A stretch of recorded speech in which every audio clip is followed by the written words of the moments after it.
Buenos días. Vamos a hacer inicio de la última clase de Cristología. Con esta clase lo que hemos visto desde a partir de la sexta clase hasta la clase esta, que es la clase número 10, se hará el examen que va a ser el próximo domingo, ¿vale? Por lo tanto, vamos a estar poniéndole mucha atención a lo que Dios hoy quiere enseñarnos a través de su palabra. Vamos a hacer una oración para empezar. Padre maravilloso, te damos gracias por este día. Te pedimos que seas tú tomando el control de esta clase. Te pedimos que seas tú guiándonos y enseñándonos todas esas verdades que tienes, Señor, ahí en tu palabra, Señor, que para nosotros nos cuesta, que son ocultas, pero tu Espíritu Santo que está aquí con nosotros, que está dentro de nosotros, Él nos mostrará y nos ayudará, nos revelará. Te pedimos también que bendiga a las personas que nos están mirando a través de la internet, allí donde ellos están, Señor, también que los bendiga, Señor. Gracias te damos, Señor, en el nombre de Jesús. Amén. Bueno, vamos a hacer un repaso. ¿Recuerda que estuvimos estudiando la semana pasada? Era un tema muy interesante. ¿Recuerda que estábamos estudiando unos contrastes entre la humanidad de Cristo, Jesucristo hombre, y también en la humanidad de Cristo, en la divinidad de Cristo? Recuerda que decíamos de que Jesucristo, que nos decía en su palabra, venid a mí todos los que estáis ¿qué? Cansados, que yo os haré descansar. También Él se cansaba. Que Él decía en su palabra, yo soy el pan de vida. Entonces, cuando estuvo también en el desierto, que después de llegar dice que tuvo hambre. Entonces, si Él es el pan de vida, dice de que el que en mí viniera no tendrá hambre, pero tenía hambre. Que Él dijo que yo soy el... Después de ayunar También dijo de que Él era el agua de vida, y tuvo sed. ¿Vale? ¿Cuál era la otra que estuvo estudiando? Eran 4. La angustia, experimentó la angustia y la soledad. ¿Vale? El Señor Jesucristo en su naturaleza, eso es lo que queríamos contrastar, su naturaleza. Entonces Él dijo, yo soy la resurrección, yo soy la vida, y murió.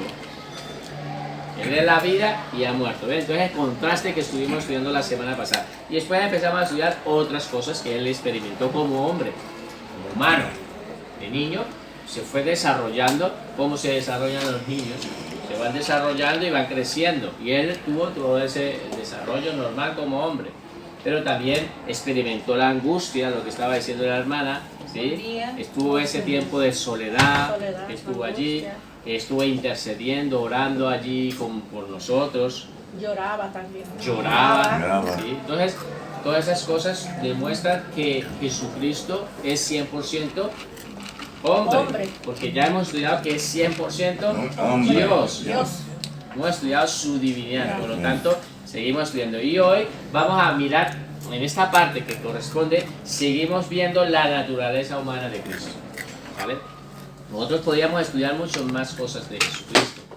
La verdad que estamos intentando resumir en estas clases, en estas 10 clases, un poco lo más práctico y sencillo, pero para conocer más a Jesucristo.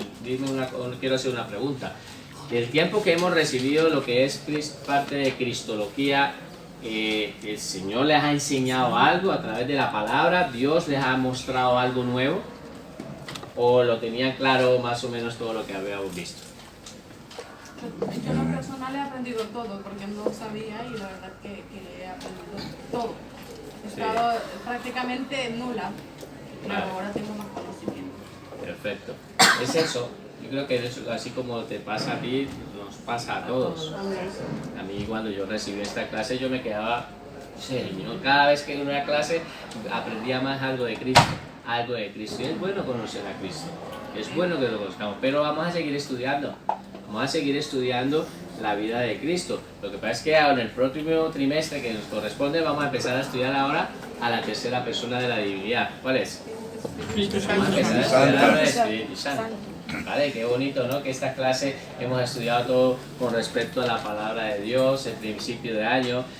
Ahora en este trimestre hemos estudiado la vida de Jesucristo, no toda su plenitud, pero hemos estudiado parte que nos ha ayudado a quitar velos y cosas que nos ha dejado. Y también vamos a estudiar, ahora finalizando esto, vamos a estudiar lo que es la vida del Espíritu Santo como persona, ¿vale? Entonces vamos a empezar para avanzar porque hoy tenemos mucho que escribir. Los nombres humanos de Cristo. Es el título que vamos a escribir, ¿vale? Entonces vamos a escribir, así como vimos los nombres divinos de Cristo, ahora vamos a ver nombres humanos, ¿vale? Entonces escriba como título los nombres humanos de Cristo. Los nombres humanos de Cristo. Entonces, en la Biblia encontramos varios nombres. En la Biblia encontramos varios nombres que muestran la humanidad de Jesucristo. En la Biblia encontramos varios nombres que muestran la humanidad de Cristo. Entre estos tenemos, ¿vale?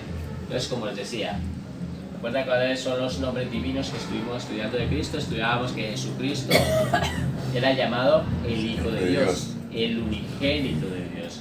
Dios fue llamado Jesucristo. Jesucristo es llamado Dios, sencillamente porque es Dios. Entonces, en la humanidad, en lo que estuvimos estudiando, en la divinidad de Cristo, estudiamos esos nombres, nombres divinos, ¿vale? Estudiamos en la parte de esos nombres también de que Jesucristo es llamado el Alfa y el Omega, el principio y el fin, ¿vale? Estuvimos estudiando atributos de Él y toda esa parte, pero entre los nombres humanos de Cristo. Entonces, ¿cuáles son estos nombres? Vamos a escribir el primero. El primero es el Hijo del Hombre. El Hijo del Hombre.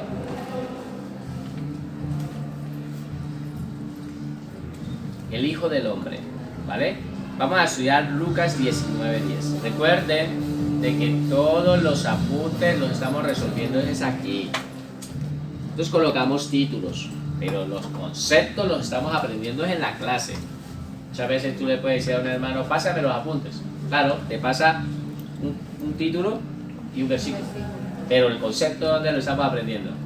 En la clase. Entonces se da de cuenta la importancia de estar en la clase, porque es la manera de aprender el concepto ahí, y lo estudiamos con la palabra, ¿vale? Entonces vamos a leerlo todos.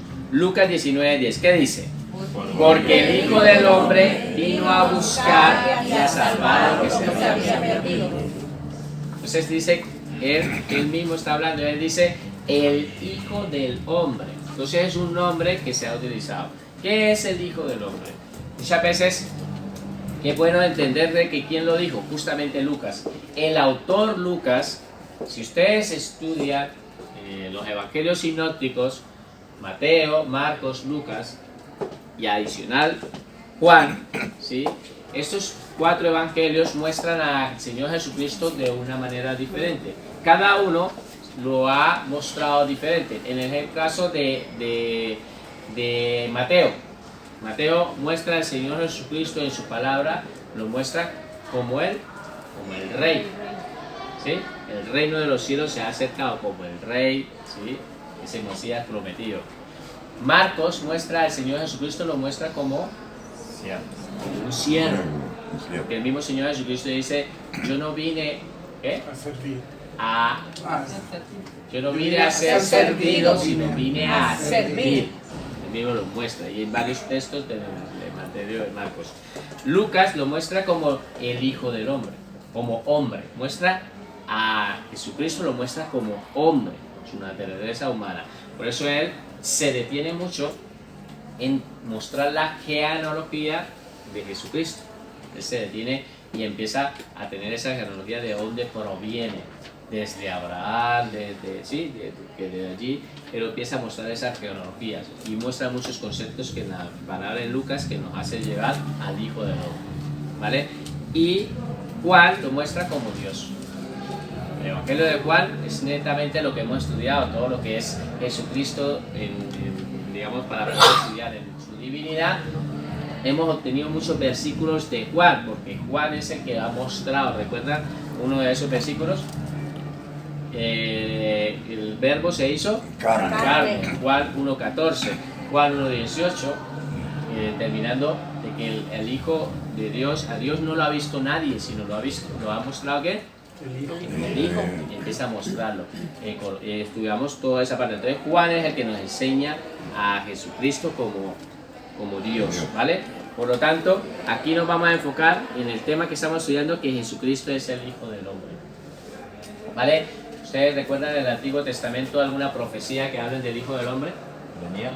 Daniel, en Daniel 9 y en Daniel, bueno, estando en las profecías de las 70 semanas, Daniel está orando y allí se presenta un ángel y él después empieza a hablar de que el Hijo del Hombre, empieza a hablar del Hijo del Hombre que iba a venir. Esas palabras las utilizó el primer mártir de la iglesia, Esteban, cuando estaba siendo apedreado, dice de que él estaba allí y lo primero que dice que cuando estaba a mirar, vio los cielos abiertos, viendo la gloria de Dios y vio el Hijo del Hombre.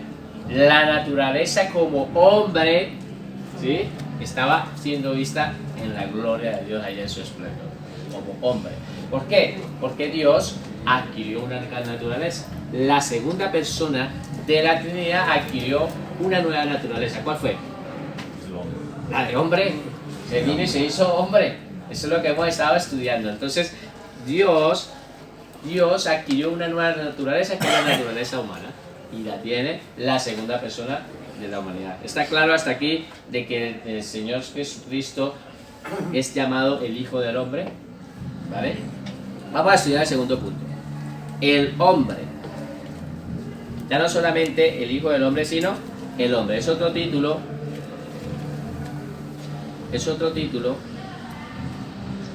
que se le da al Señor Jesucristo. Otro nombre, podríamos decir. ¿Vale? Entonces, es llamado el hombre.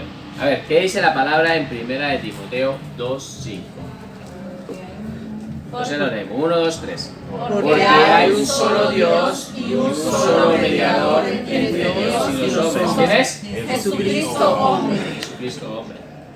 Vamos a entender una parte aquí que quiero que entiendan.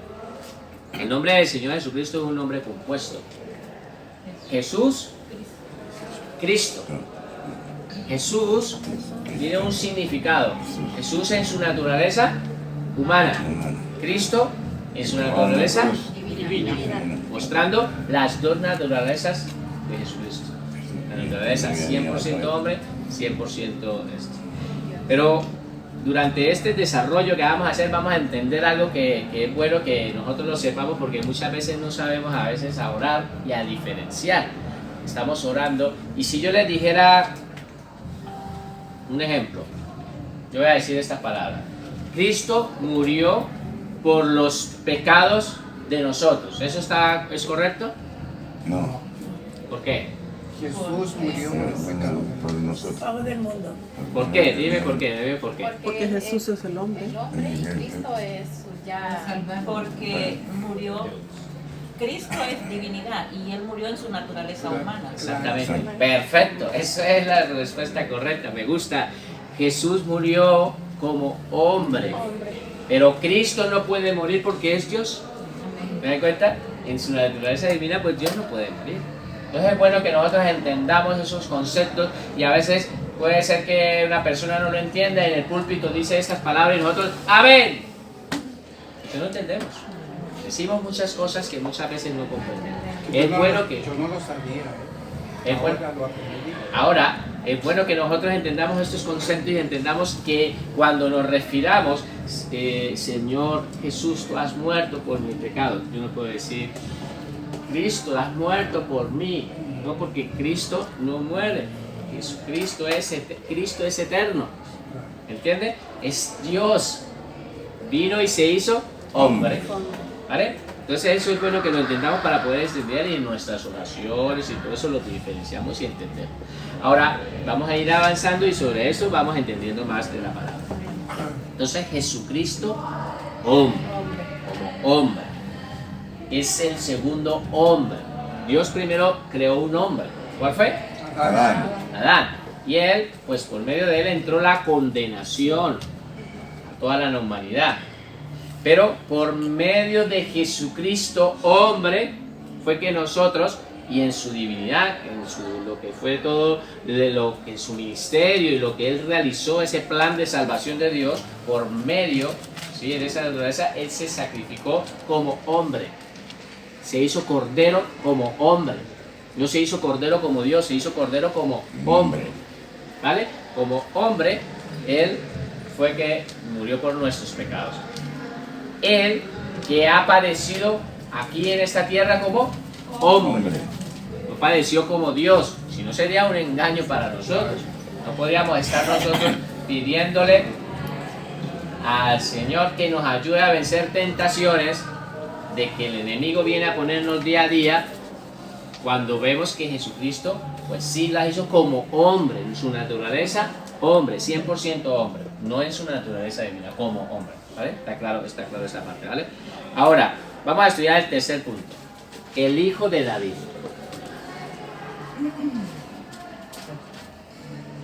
El hijo de David, ¿vale? Entonces otro nombre que es utilizado en la Biblia, que es utilizado para referirse al Señor Jesucristo en su humanidad, ¿sí? Es utilizado el hijo de David. ¿Por qué en la humanidad se refieren al hijo de David? Pues que David también era un hombre y tiene que ir una descendencia, es su bisabuelo, tatarabuelo, o sea, la genealogía de Jesucristo para llegar a David, pues Mateo.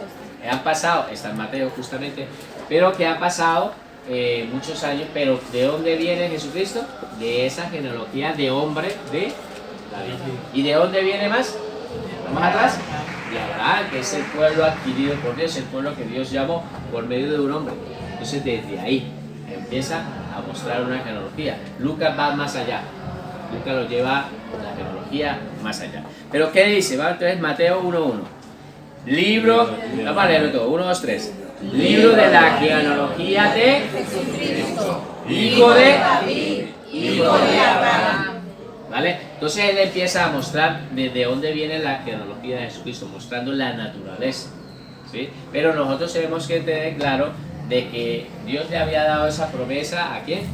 A David. A Abraham también le había dado una promesa. Dice, en ti serán benditas todas las naciones de la tierra. ¿Pero por qué? Porque Jesucristo nació de ese linaje. De Abraham ha nacido de ese linaje. Y ahí es donde se ha hecho posible de que todas las familias de la tierra sean benditas por medio de Jesucristo. Y ha nacido y viene del linaje de Abraham. ¿Está claro, no?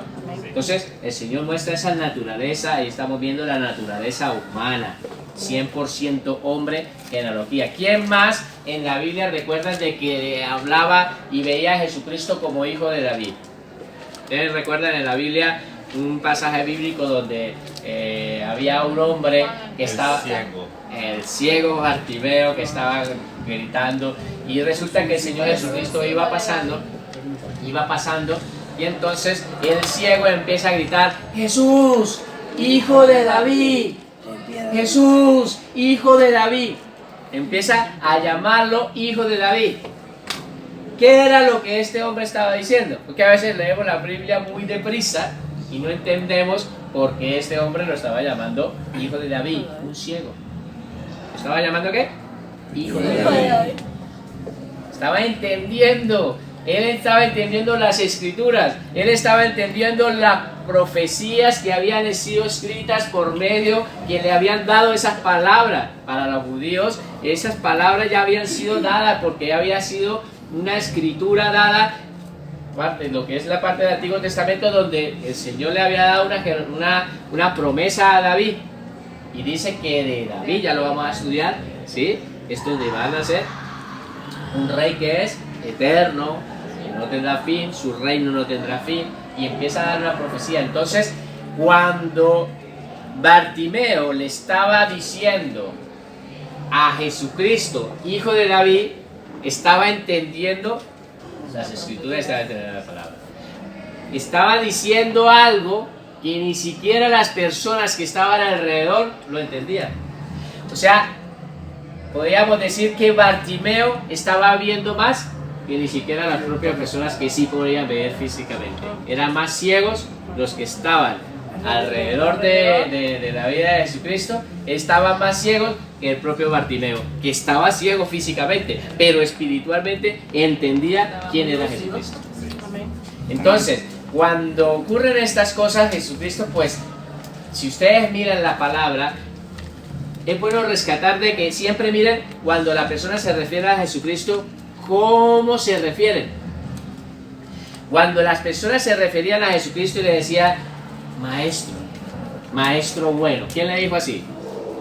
El joven rico. Le dice maestro, maestro bueno. ¿Cómo se refiere? Le está diciendo que él es un maestro. ¿Cómo le dijo Nicodemo? Señor, reconocemos que viene de Dios como maestro. Porque estas cosas que tú haces no son hechas, ¿sí?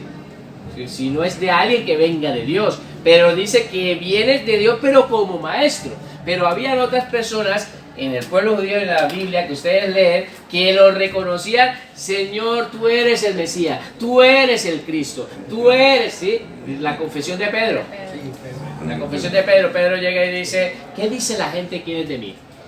¿Recuerda? Mateo 16-18, cuando empieza a decir, ¿quién dice la gente quién soy yo? Entonces dice, algunos creen que tú eres Juan el Bautista, sí, que había resucitado otra vez. Claro. Recuerde que Juan el Bautista pues había sido muerto, lo habían decapitado, esto. Pero ahí dice, algunos creen que tú eres Isaías, Jeremías, bueno, no recuerdo cuál. Jeremías. Algunos dicen que tú eres el profeta, ¿sí? Pero después le dice, y tú, vosotros, está bien, la gente ya sé qué es lo que piensa de mí, y vosotros, ¿quién dice que soy yo? Entonces Pedro hace una declaración y le dice, tú eres el Cristo, el Hijo del Dios viviente. Pedro estaba reconociendo, entonces veíamos de que muchas personas reconocían, pero había personas de afuera que no estaban en el círculo cercano de Cristo, que reconocían a Jesucristo como el Mesías, como el Hijo de Dios, lo reconocían. Y en este caso, este ciego reconoció a Jesucristo como ese reino, ese era el rey que estaban esperando. Él lo reconoció. Tú eres el hijo de David, por eso lo llamaba hijo de David. Lo llamaba de esa manera. ¿Estamos entendiendo? Es bueno que entendamos eso. Entonces, tercer punto, hijo de David relacionado. Cuarto punto. El Salvador. Jesucristo es llamado en la Biblia Salvador. el Salvador. ¿Vale? Pues entonces, vamos a ver qué dicen las Escrituras con respecto a esta palabra. El Salvador. Mateo 1:21. Vamos a leerlo todos. 1, 2, 3. Y dará a luz un hijo y llamarás su nombre Jesús, porque él salvará a su pueblo de sus pecados. La palabra Jesús significa Salvador. Eso es lo que significa la palabra Jesús. El nombre de Jesús significa Salvador, y Cristo es el ungido, Mesías. Entonces por eso les decía de que el nombre de Jesucristo es un nombre compuesto. Jesús, que es el Salvador, y Cristo, el Mesías. El que murió por nosotros, ¿quién fue? Jesús, como hombre. ¿Vale? ¿Y quién es el que vino a este mundo y estuvo haciendo que estuvo ahí? Por eso decimos que las dos naturalezas acompañaban a Jesucristo en el día a día, porque las cosas que él hacía eran cosas que no las podía hacer un hombre, sino las podía hacer solamente era Dios. Entonces Cristo hacía, por decir, cuando le hablaba a la tormenta, y la tormenta ¿qué? Cuando multiplicaba la materia, eran cosas que las estaba haciendo, solamente lo podía hacer era Dios, ¿vale? Resucitar a los muertos, es unas cosas que solamente lo puede hacer Dios, ¿vale? Cuando él demostraba todos los atributos divinos, los puede hacer como Dios. Él lo demuestra después en su palabra, lo hemos estudiado, ¿no? En sus atributos divinos, cómo lo demuestra, ¿vale? Por lo tanto, ahora nos vamos a enfocar. Él salvará. Jesucristo es el que salvará. Ahora, esto, ¿quién le está hablando aquí a María?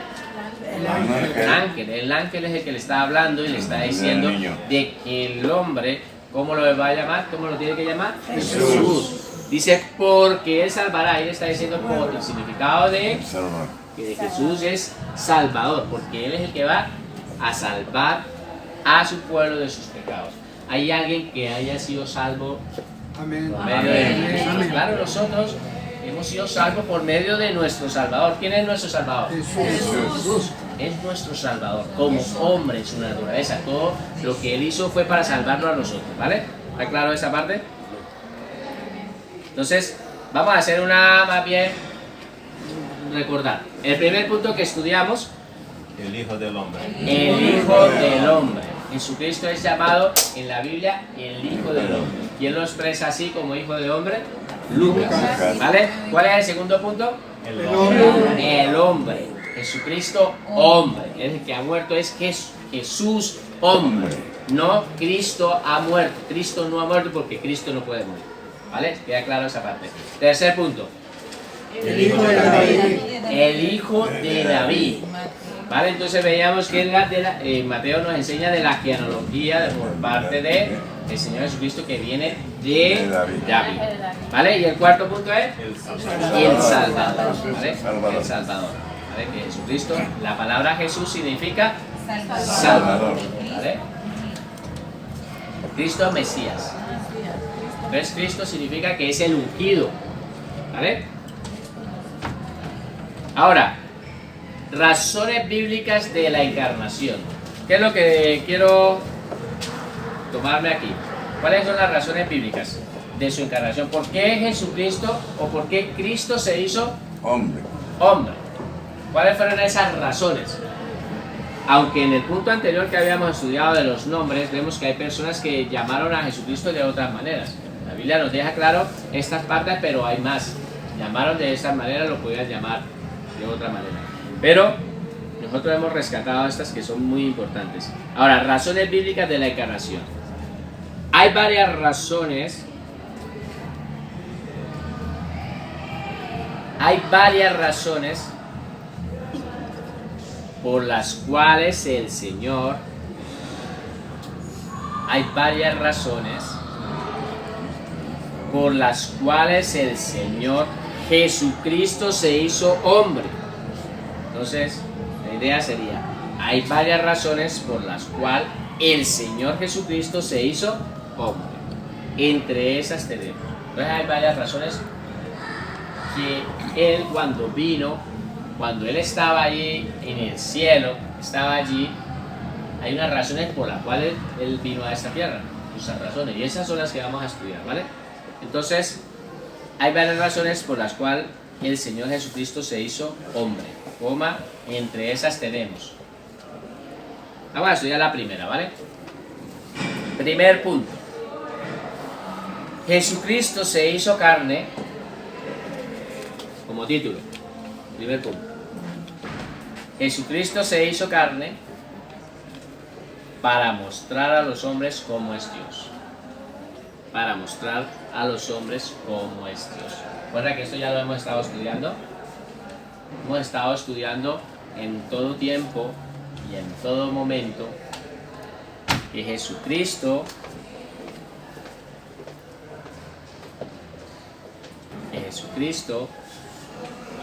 vino a esa tierra para expresar al Padre.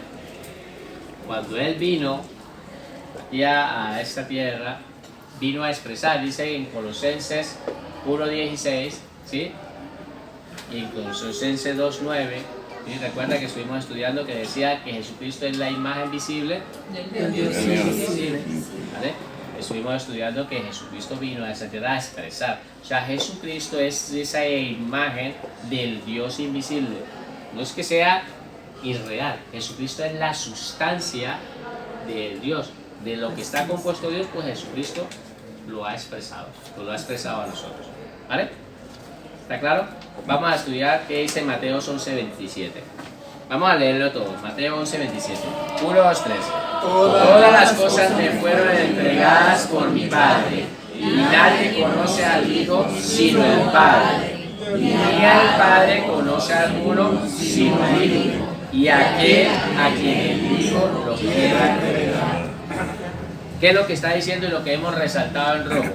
Dice que al Padre no conoce, ninguno lo conoce, sino ¿quién no es el único que lo conoce? El Hijo. No lo conoce. ¿Se acuerda el versículo que lo tienen de memoria, el de que estuvimos estudiando la semana pasada, de que en Jesucristo, Primero Timoteo Dios 6, habitaba en una luz que era Inaccesible. inaccesible, donde nadie podía entrar. Pero solamente Jesucristo es el que ha venido de esa luz inaccesible, ha venido y se ha expresado para mostrarnos a nosotros al Padre. ¿Vale? Entonces, todas las cosas me fueron entregadas por mi Padre. Todo se le entregó al Hijo. Nadie conoce al Hijo, dice, sino El el Padre. Padre. Es el que conoce al Hijo. ¿Cómo es? Lo conoce. Ahora Él dice, y al Padre ninguno lo conoce, sino el Hijo. No lo conoce nadie, lo conoce es el Hijo. Es el Hijo el único que puede expresar al Padre. Entonces, Jesucristo se hizo carne para mostrar a los hombres cómo es Dios. Para poder nosotros entender a Dios. Jesucristo es el otro logos. Son dos logos. Lo estuvimos estudiando en bibliología.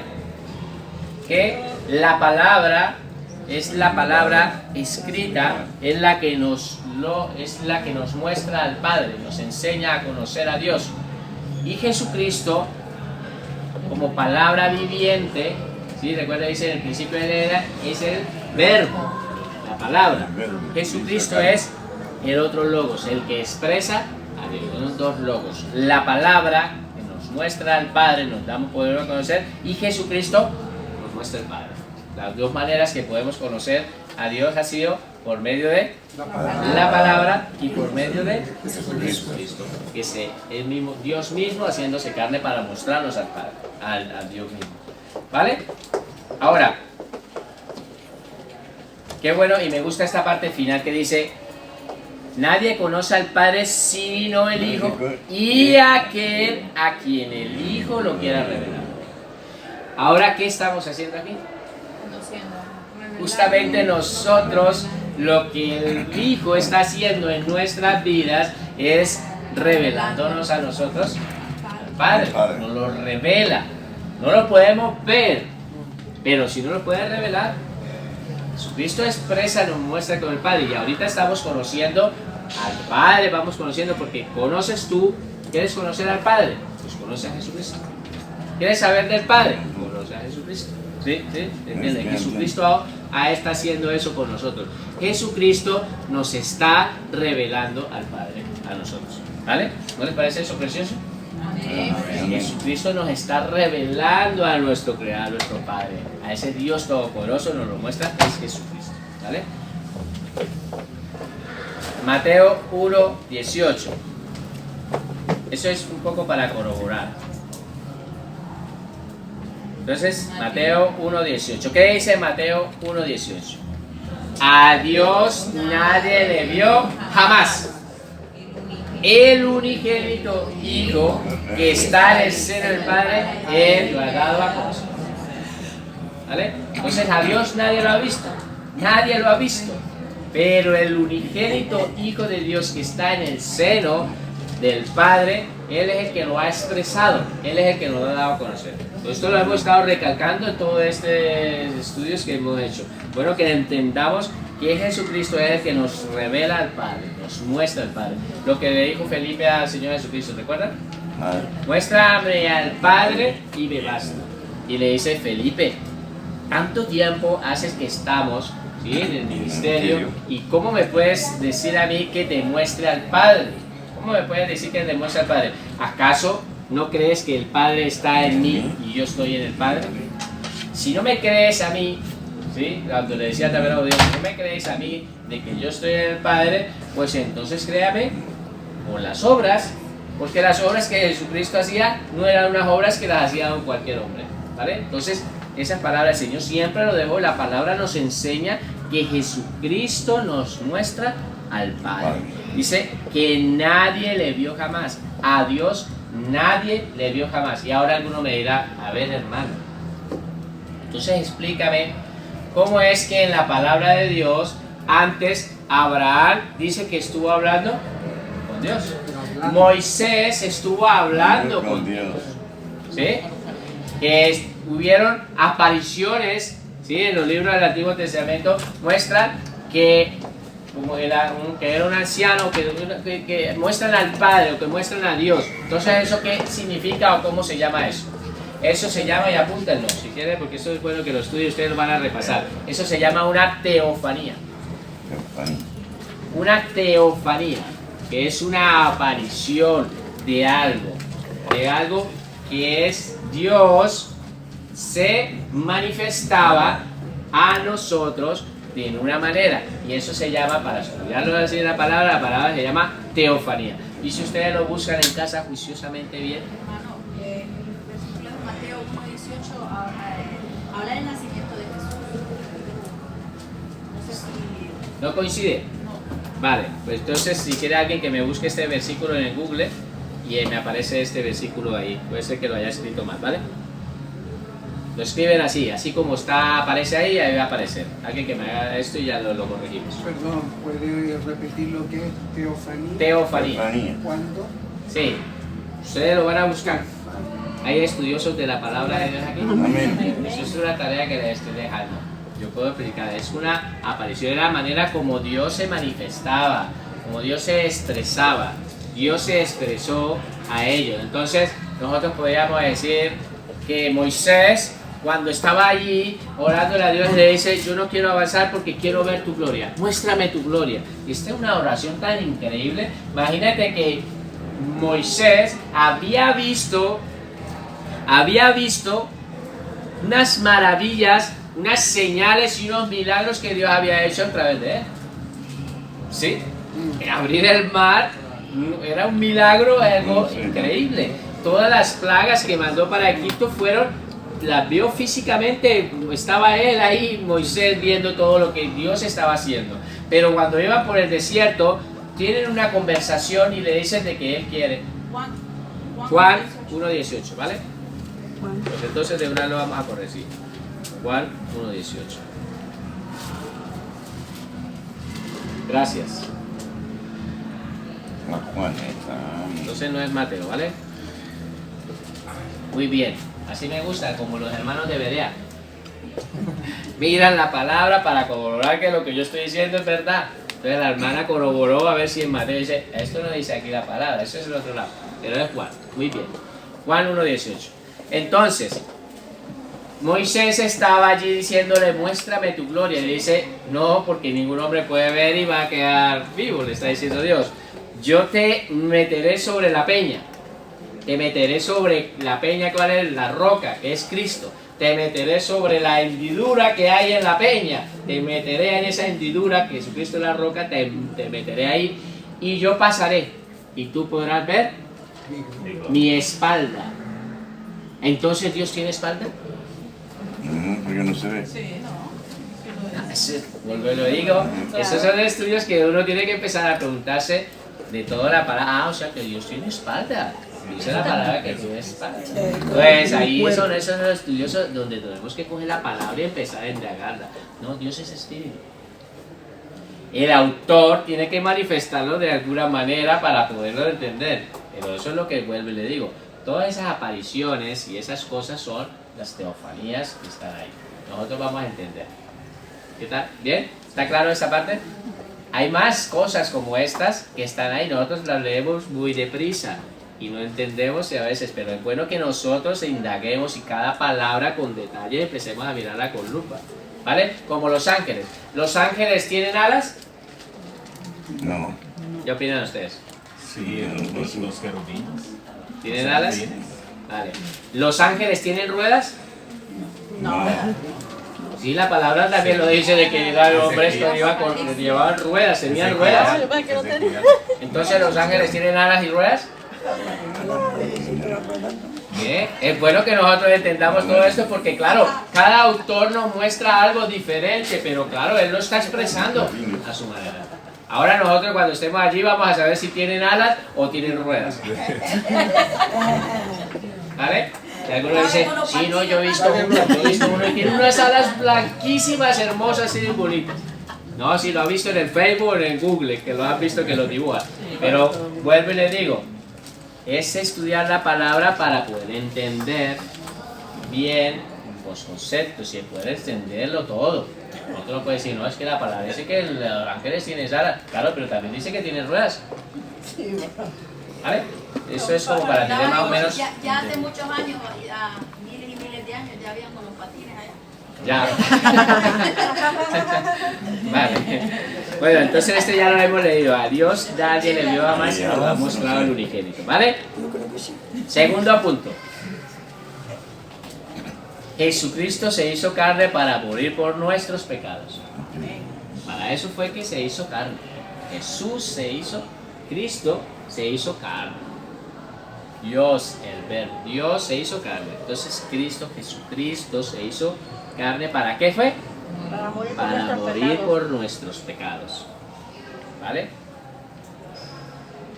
Vamos a ver qué dice la palabra. Primera de Pedro 2:24.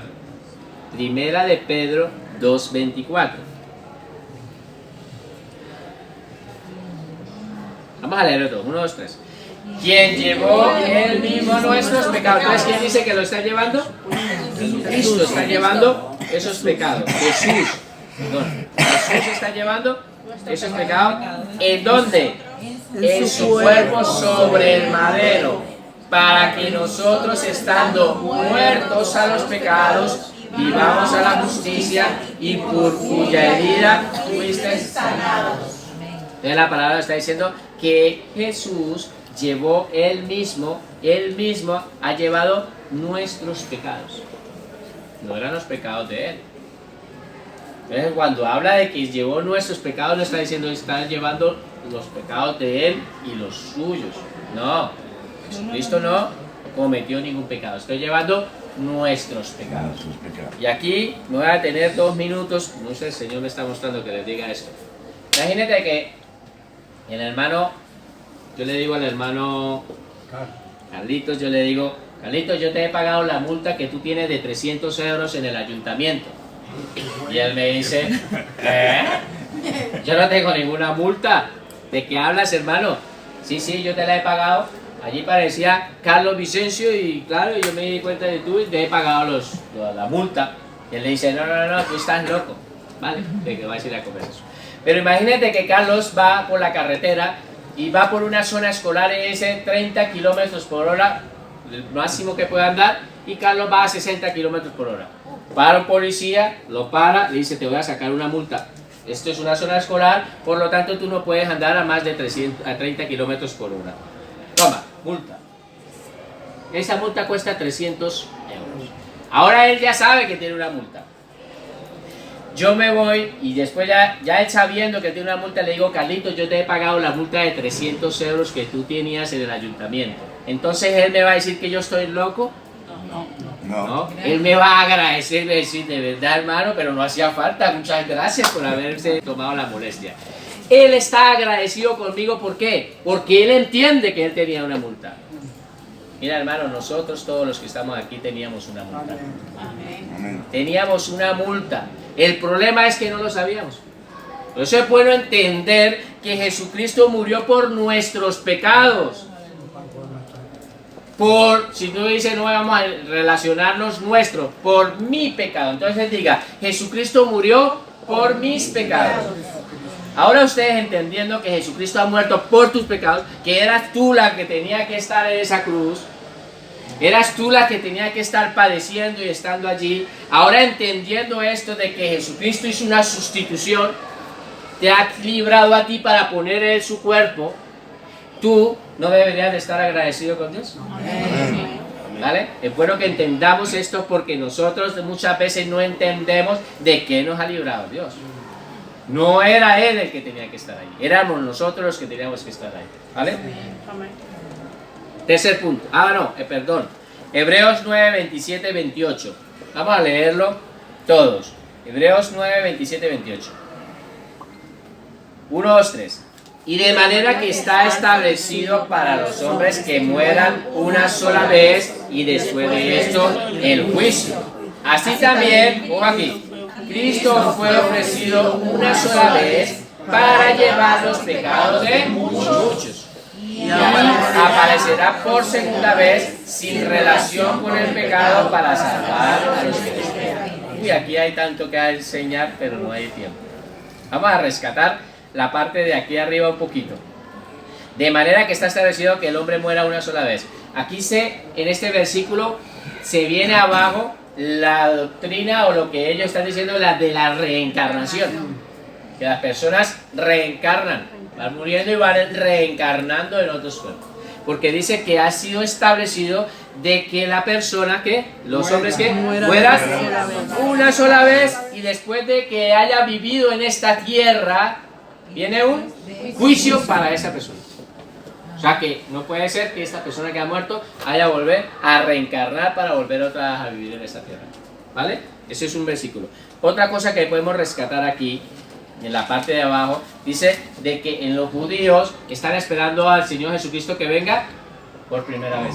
Dice que cuando vino Jesucristo, vino ya la primera vez y dice, aparecerá por segunda vez.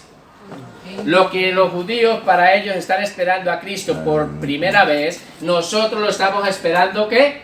Por segunda vez. ¿Vale? Es bueno, pero enfoquémonos en lo que estamos aprendiendo. Cristo fue ofrecido una sola vez, ¿para qué fue? Para llevar los pecados de muchos. ¿Cuáles muchos? ¿Pueden levantar la mano los muchos? Nosotros. Es nosotros, ¿vale? Está claro este punto que estamos estudiando, que Jesucristo entonces ¿para qué se encarnó? ¿Para qué vino a esta tierra? Para llevar los pecados de nosotros. Los pecados, nuestros pecados, por mis pecados. Para eso fue que se vino a esta tierra, ¿vale? Tercer punto. Jesucristo se hizo carne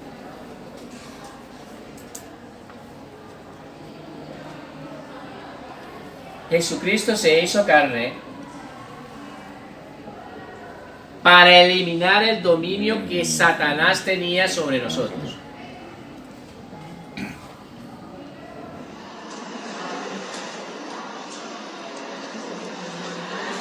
Jesucristo se hizo carne para eliminar el dominio que Satanás tenía sobre nosotros. ¿Vale? ¿Está claro esta parte? Ahora, ¿de qué dominio nos está hablando aquí este texto? ¿De qué dominio nos está hablando? El dominio que teníamos anteriormente cuando estábamos sin Cristo. Ahora, ¿sigue habiendo dominio en este mundo? Sí. Claro, Él sigue gobernando. Él es el príncipe de este mundo. Satanás sigue teniendo dominio, pero a nosotros nos ha librado de las garras de Satanás. Nos ha librado del infierno. Nos ha puesto en otra posición, nos ha puesto en su cuerpo.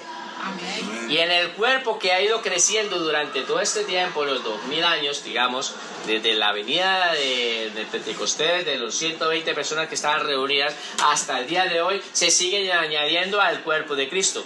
Y por el camino que Él mismo ha cruzado, que Él dice que Él es el camino, por ahí estamos saliendo nosotros hacia el cielo.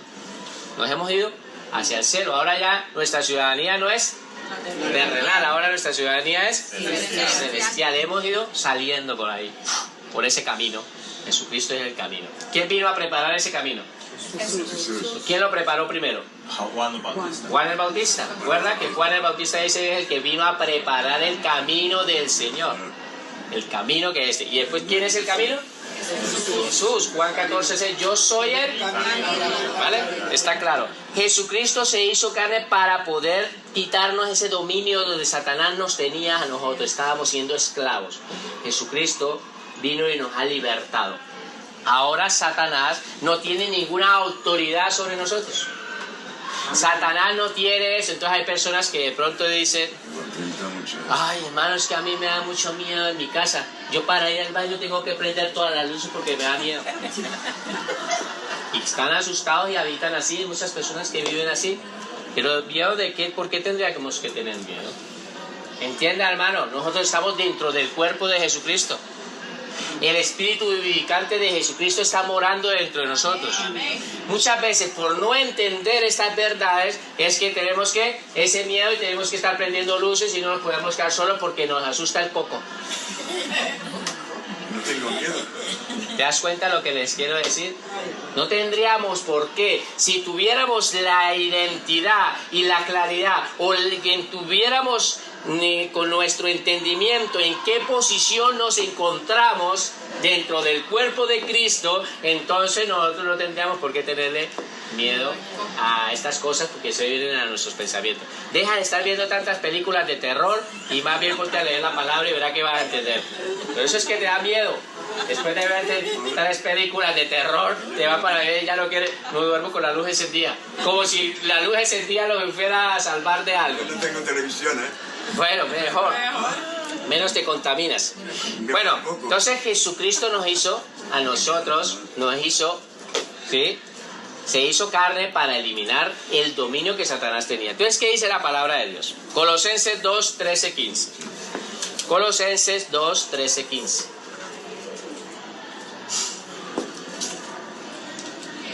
Colosenses 2, 13, 15. 1, 2, 3. Y a vosotros, estando muertos en pecados y en la incircuncisión de vuestra carne, os dio vida. ¿Juntamente con quién? Con Él. Con Cristo, con Él. Perdonándonos todos los pecados. ¿Qué pasa que dice? Anulando el acta de los decretos que había contra nosotros, que nos era contraria, quitándola del medio y clavándola en la cruz, despojando a los principados y a las potestades, los exhibió públicamente, triunfando sobre ellos en la cruz. Entonces, Satanás no tiene ningún dominio sobre los hijos de Dios. Amén. No tiene ningún dominio. Ya está vencido. Dice la palabra que está bajo nuestros pies. Que nosotros estamos dentro del cuerpo de Cristo. Jesucristo lo ha vencido. ¿Entiende? Lo ha vencido. Cuando la profecía en Génesis 3:15, 3:16 dice de que Él aplastará la cabeza de la serpiente, le ha dado un golpe certero, la simiente de la mujer, que es Cristo, hablando de Cristo, le da un golpe certero en la cabeza que lo ha matado. Lo ha dejado cao. Hermano Fernando, una pregunta. Cuando nosotros decimos, bueno, hay personas que dicen, te reprendo Satanás, nosotros tenemos esa autoridad de reprenderlo. Sí y no. A ver, ¿cómo te lo explico? Nosotros tenemos la autoridad para esto, porque dice en tu nombre echarán fuera demonios y harán todas estas cosas. Pero a veces lo que la gente no entiende, que se la pasan más reprendiendo a Satanás y les dan tanta importancia a Satanás y en tantas cosas, cuando deberíamos de entender posicionalmente dónde nos encontramos, que estamos dentro del cuerpo de Cristo, y empezar a entender las escrituras y eso. Mira lo que hizo Daniel. Cuando se estaba Daniel orando, dice de que el príncipe de Tiro se opuso a una palabra que venía de parte de Dios para traer las 70 semanas de Daniel. O sea, tú buscas las 70 semanas, ahí está el estudio de lo que es la escatología bíblica, de todos los finales de los últimos tiempos. Y entonces él estaba en 21 días de ¿qué? Oración. De oración. Dice que estaba en ayuno, estaba comiendo solamente verduras, no estaba comiendo legumbres y estas cosas. ¿Qué pasa? Él estaba orando. ¿Y quién estaba haciendo la tarea de los demonios? ¿De la oposición? ¿Quién estaba reprendiendo o quién estaba luchando? Pues el ángel, los ángeles que están ahí están haciendo ese trabajo. Si nosotros nos ponemos a dedicar nuestra vida de ministerio, de estar reprendo y que te reprendo y Satanás por aquí, fuera aquí, le estamos dando tanta importancia a Satanás, donde verdaderamente lo que tenemos que es adorar y alabar al Señor. Amén. Y entender la posición donde nosotros nos encontramos. Por eso le digo que sí podemos decir, pero no te quedes ahí. No le des la importancia. No, es que yo me pregunto, porque hay una parte de la Biblia que ahora no me acuerdo, que me parece, no está muy clara porque es como así, que un ángel le dijo a Satanás que... Te reprendo, en Judas. Que Jehová te reprenda. Jehová te reprenda, entonces me parece que, según yo, me parece que nosotros no podemos, porque Dios no te dijo te reprendo, Dios te dijo el ángel de Jehová. Entonces me parece que nosotros antes, no sé, por eso le pregunto, que ante Satanás no tenemos esa autoridad, pero sí a los demonios. Entonces, Pero, eso es lo que yo vale, entiendo, ¿no? eso lo vamos a estudiar cuando estudiemos demonología, ¿vale? Ah, vale. Eso lo vamos a estudiar de demoniología. No nos vamos a detener por eso, pero sí es bueno que eso está en Judas. Entonces estaba peleando el ángel por el cuerpo de Moisés, estaban peleando, y entonces él dijo, no se refirió palabras de maldición sobre Satanás, sino le dijo, Jehová te reprende. Lo reprende ese. Pero ¿qué es lo que nosotros tenemos que aprender de todo eso? Cuando vayamos a estudiar demonología dice, uy, nos van a volver unos expertos para estar echando demonios. No. Vamos a entender que eso le corresponde a Dios. A nosotros no. Esa lucha espiritual que se está viviendo, nosotros estamos aquí, pero espiritualmente hay una lucha, hay una guerra espiritual que se está luchando. Eso no nos corresponde a nosotros, eso le corresponde a Dios. Nosotros nos encargamos de adorar su nombre y de hacer la gran comisión de llevar alma, ¿vale? Seguimos, porque si no, no vamos a decir. Hebreos 2, 14, 15. 1, 2, 3. Así que, por cuanto los hijos participaron de carne, vamos a leerlo todos. Así que, por cuanto los hijos participaron de carne y sangre, él también participó de lo mismo para destruir por medio de la muerte de Cristo al que tenía el imperio de la muerte. ¿Quién es este? El diablo. Lo dice la palabra, claro. El que tenía el imperio de la muerte. ¿Pero qué hizo? Lo destruyó. ¿Cómo? Y después dice, y librar a todos los que por el temor de la muerte estaban durante toda la vida sujetos a servidumbre. Eso era nosotros, nos ha libertado. ¿Vale? Pero mira Dios, cómo es que Dios, yo me pongo a estudiar a veces, y gracias, también tengo que darle gracias a los maestros que me han estado enseñando estos estudios, porque verdaderamente me han revelado y me han mostrado tantas cosas maravillosas. Justamente mi maestro decía que ¿cómo es posible que a quién se le cabe la cabeza de que uno matando a su enemigo lo va a vencer? Satanás creyendo que de pronto con la muerte de Cristo, pues resulta que él iba a ser vencido, era Satanás. ¿Te das cuenta? No vamos a entrar ahí, pero es para que entiendan ese concepto. Cuarto punto.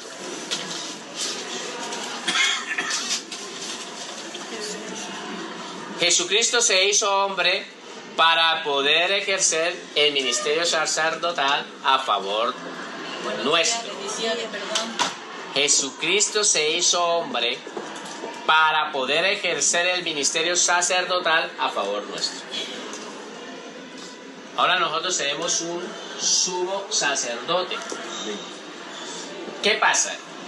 Esta palabra de pronto nosotros no las entendemos mucho, pero los judíos sí entienden que es un sumo sacerdote. ¿Vale? Si ustedes estudian la palabra de Dios, cuando estudian la palabra de Dios, ellos tienen bueno que entender que en la palabra de Dios podemos entender que hay un sumo sacerdote y el pueblo judío tenía que presentarse ante el sumo sacerdote para poder empezar o por el sumo sacerdote pedir perdón por nuestros pecados. ¿Vale? Y Jesucristo es nuestro sumo sacerdote, no por la orden de los levitas, sino por la orden de ¿qué? De Melquisedec. No vamos a entrar acá, pero Jesucristo es nuestro sumo sacerdote, lo dice la palabra en Hebreos. Hebreos 2, 16, 17. Leamos primero y ya habrá tiempo cuando lo esté explicando de que lo escribe. 1, 2, 3. Porque ciertamente no socorrió a los ángeles, sino que socorrió a la descendencia de Abraham, por lo cual debía ser en todo semejante a sus hermanos para venir a ser misericordioso y fiel sumo sacerdote en lo que a Dios se refiere. ¿Para qué? Para expiar los pecados del pueblo. Eso es lo que hacían los sumos sacerdotes, expiaban los pecados del pueblo. Jesucristo ha expiado nuestros pecados, ¿sí? Él nos ha limpiado, ¿vale? Entonces, expia a los sacerdotes. Jesucristo es nuestro sumo sacerdote. Ahora, Hebreos 9, 11, 12.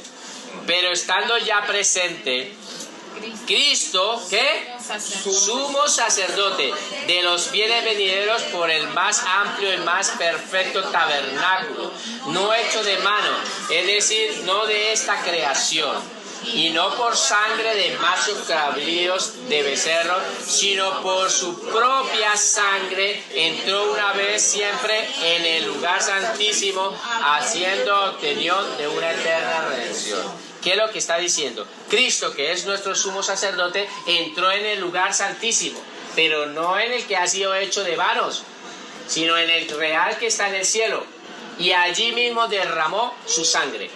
Derramó su sangre allí, justamente en el cielo, para poder nosotros obtener una eterna redención. Hemos sido, por toda la eternidad, hemos sido redimidos, ¿vale? Hebreos 9:24 también lo dice. Porque no entró Cristo en el santuario hecho de mano, figura del verdadero, sino en el cielo mismo, para presentarse ahora por nosotros ante Dios. Entonces dice que ¿dónde está ese tabernáculo? En el cielo. Fue en el cielo donde Jesucristo derramó su sangre, ¿vale? Ahora el último punto. Jesucristo se hizo hombre para poder cumplir el pacto davídico. Jesucristo se hizo hombre para poder cumplir el pacto davídico. Segunda de Samuel 7:16 está mostrando el pacto davídico. Vamos a leer el pacto davídico primero. ¿Qué es el pacto?